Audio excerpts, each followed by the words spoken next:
o livro do profeta Isaías. No primeiro vídeo, nós exploramos os capítulos 1 ao 39, que consistia na mensagem de Isaías do julgamento e esperança para Jerusalém. Ele acusava os líderes de Israel de se rebelarem contra Deus e dizia que, através da Síria e da Babilônia, o reino de Israel seria esmagado em um ato do julgamento de Deus. E então, o capítulo 39 conclui com Isaías predizendo a queda de Jerusalém para a Babilônia e o exílio. E 100 anos após Isaías, tudo isso vem a se cumprir, mas a grande esperança de Isaías era para uma nova e purificada Jerusalém, onde o reino de Deus seria restaurado através de um futuro rei messiânico e todas as nações se juntariam em paz.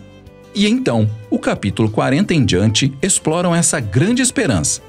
A primeira seção principal, dos capítulos 40 até o 48, abre com um anúncio de esperança e conforto para Israel. É dito ao povo que o exílio babilônico acabou e que o pecado de Israel foi tratado e uma nova era estava se iniciando.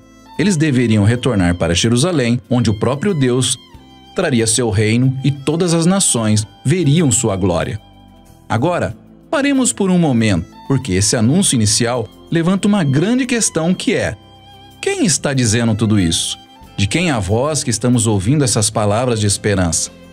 A perspectiva do profeta nesses capítulos é de alguém que está vivendo após o exílio, em outras palavras, num período descrito por Esdras e Neemias. Mas Isaías havia morrido há 150 anos, antes de tudo isso. Então, o que podemos pensar disso? Muitos ainda acham que ainda é Isaías falando nesses dias, mas ele havia sido profeticamente transportado, por assim dizer, 200 anos no futuro, e que ele está falando para gerações futuras, como se o exílio já tivesse acabado. Porém, o próprio livro de Isaías nos dá algumas pistas de que outra coisa pode estar acontecendo. Nos capítulos 8, 29 e 30, após Isaías ter sido rejeitado pelos líderes de Israel, que ele escreveu e selou em um pergaminho todas as suas mensagens de julgamento e esperança e que ele havia passado adiante para os seus discípulos como um testemunho do que estaria por vir. Eventualmente, Isaías morreu esperando que Deus justificasse suas palavras. E lembre-se, os capítulos 1 ao 39 são esquematizados para nos mostrar que as previsões de julgamento de Isaías foram cumpridas no exílio. Ele é um verdadeiro profeta. E após o término do exílio, os discípulos de Isaías, que haviam guardado suas palavras por tanto tempo, abrem os pergaminhos e começam a aplicar suas palavras de esperança em seus dias atuais. Então, essa visão do livro consiste na primeira coleção das palavras de Isaías e também nos escritos proféticos de seus discípulos, que Deus usa para estender a mensagem de Isaías para as gerações futuras. Independente da visão que você escolher, todos concordam que esses capítulos anunciam uma futura esperança por vir, que Deus está cumprindo as promessas proféticas de Isaías e então o profeta espera que Israel irá responder por se tornar o servo de Deus. Isso é, após experimentar a justiça e misericórdia de Deus, através da história, que eles irão agora começar a compartilhar com as nações quem Deus realmente é. Mas é isso que acontece. Ao invés de Israel testemunhar às nações, ela está reclamando e até mesmo acusando Deus.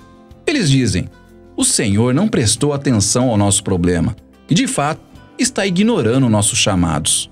O exílio, compreensivelmente, fez com que Israel perdesse a fé em Deus. Eles pensam que Deus talvez não seja tão poderoso assim, que talvez os deuses da Babilônia fossem maiores que Deus, e o resto dos capítulos 41 ao 47 são esquematizados como um tribunal, onde Deus responde às dúvidas e às acusações com os seguintes argumentos. Primeiro, ele diz: o exílio para a Babilônia não foi negligência divina, mas foi divinamente orquestrado como um julgamento dos pecados de Israel.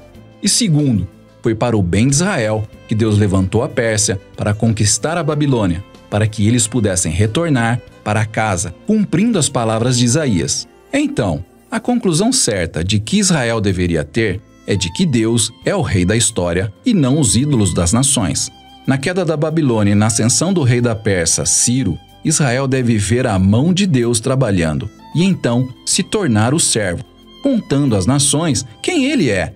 No fim desse julgamento, no capítulo 48, nós vemos que Israel continua rebelde e de coração endurecido como seus ancestrais. Então, Deus os desqualifica como seus servos, mas Deus continua na missão de abençoar as nações. Então, os profetas dizem que Deus irá fazer algo novo para resolver esse problema, o que nos leva à próxima sessão, nos capítulos 49 a 55. Somos introduzidos à figura que é chamada de servo de Deus, que irá cumprir a missão de Deus e fazer aquilo que Israel falhou em fazer. Deus dá a esse servo o título de Israel e envia essa pessoa para uma missão de, primeiramente, restaurar o povo de Israel de volta para o seu Deus, mas, em segundo lugar, o de se tornar a luz de Deus para as nações. E nos é dito que esse servo é empoderado pelo Espírito de Deus para anunciar as boas novas e trazer o reino de Deus para todas as nações. É similar ao rei messiânico dos capítulos 9 e 11, mas então nós aprendemos a maneira surpreendente de como esse servo irá trazer o reino de Deus. Ele será rejeitado, espancado e finalmente morto por seu próprio povo. Na realidade, ao ser acusado e sentenciado à morte, ele está morrendo pelos pecados de seu próprio povo. O profeta diz que a morte do servo é o sacrifício da reparação pela rebelião e maldade do povo, que após a sua morte, de repente, o servo vive novamente. E nós ouvimos que pela sua morte ele proveu um caminho para a justificação do povo, isso é, de colocá-los em um relacionamento correto com Deus. E essa sessão conclui descrevendo 2 caminhos que o povo pode responder a esse servo. Alguns responderão com humildade e irão se arrepender de seus pecados e aceitar o que o servo de Deus fez em seu lugar. E essas pessoas são chamadas de servos e também de a semente. Lembrem-se da semente santa do capítulo 6. Esses verão aqueles que irão experimentar as bênçãos do reino messiânico. Mas existem outros que simplesmente são chamados de perversos. Eles rejeitam o servo e os servos. O que nos traz as sessões finais do livro, capítulos 55 a 66, onde os servos herdam o reino de Deus. Esses capítulos são belamente esquematizados simetricamente e une todos os temas do livro. Bem no centro tem 3 belos poemas que descrevem como o servo empoderado pelo Espírito está anunciando as boas novas do reino de Deus aos pobres e reafirmando todas as promessas de esperança do início do livro, a Nova Jerusalém. Inabitada pelos servos de Deus, será o lugar de onde a justiça e misericórdia e bênçãos de Deus irão fluir para todas as nações. E ao redor desses poemas existem 2 longas orações de arrependimento, onde os servos confessam os pecados de Israel e eles lamentam todo o mal que vem no mundo ao redor deles. E então, eles oram a Deus para que os perdoe e para que seu reino venha aqui na terra como no céu. E de cada lado dessas orações existem coleções de mais poemas que contrastam com o destino dos servos e com o dos perversos que os perseguem. Deus diz que ele irá trazer justiça a todos que poluem o seu mundo bom, com sua maldade e seu egoísmo e idolatria, e irá removê-los de sua cidade para sempre. Mas os servos que forem humildes perante Deus, que se arrependerem e reconhecerem sua maldade, eles são perdoados. Eles herdarão a Nova Jerusalém, que nós descobrimos ser uma imagem de uma criação inteiramente renovada, onde a morte e o sofrimento se foram para sempre. E isso nos traz ao grande quadro externo dessa parte do livro. Nesse mundo renovado do reino de Deus, pessoas de todas as nações são convidadas a vir se juntar à família da aliança dos servos de Deus, para que todos possam conhecer o seu Criador e Redentor.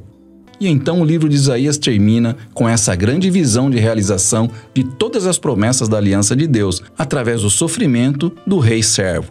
Deus cria uma aliança e uma família de todas as nações, que aguardam a esperança da justiça de Deus e trazem uma criação renovada, onde o reino de Deus finalmente virá assim na terra como no céu. E essa é a poderosa mensagem do livro de Isaías.